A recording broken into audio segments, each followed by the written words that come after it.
একটি সমাজের মধ্যে একটি মসজিদকে কেন্দ্র করে মনে করেন একটা মসজিদ, এই মসজিদটা কমপক্ষে মনে করেন 50 ঘর মানুষের মসজিদ ধরে নেন, 50 ঘর মুসলমানদের মসজিদ এটা।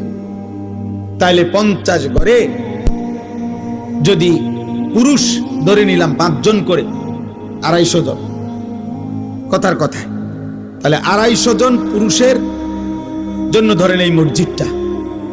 আপনি দেখেন তো আজ 2026 সালের আজকে 25 জানুয়ারি, আজ পর্যন্ত দেখেন ফজরের নামাজে মুসল্লি কয়জন?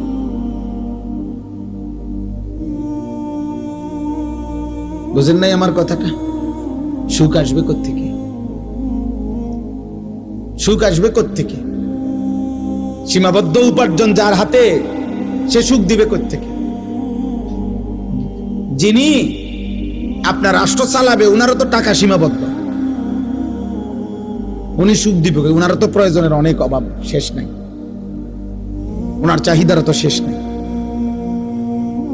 তাহলে সুখ শান্তি অবারিত তো দিবে তিনি, যার কাছে হিসাব, যার কাছে শেষ নাই, যার কাছে কমতি নাই, ঘাটতি নাই, তিনি তো আল্লাহ।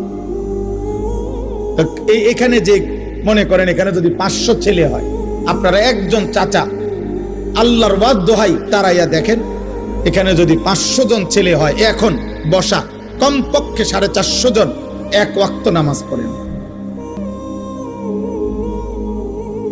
এই বেনামাজি অসভ্য বেয়াদব যে সমাজে প্রতিদিন বেড়ে উঠছে, চলতেছে, এ জাতির সুখ আসবে কেমন?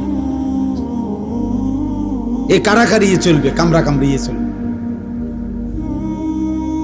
কামরা কামড়িয়ে চলবে, ধাক্কা ধাক্কিয়ে চলবে, ঠেলা ঠেলিয়ে চলবে। সুখ এখনো অনেক দূরে।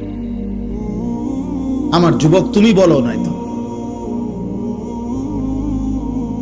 সারাদিনে একটি সেজদা যার কপালে জোটে নাই আব্বা, 365 দিনে কোনদিন খোদার 1 বছরে ফজরের নামাজ পড়ো নাই, তুমি মুসলমানের বাচ্চা হইছো কেমনে?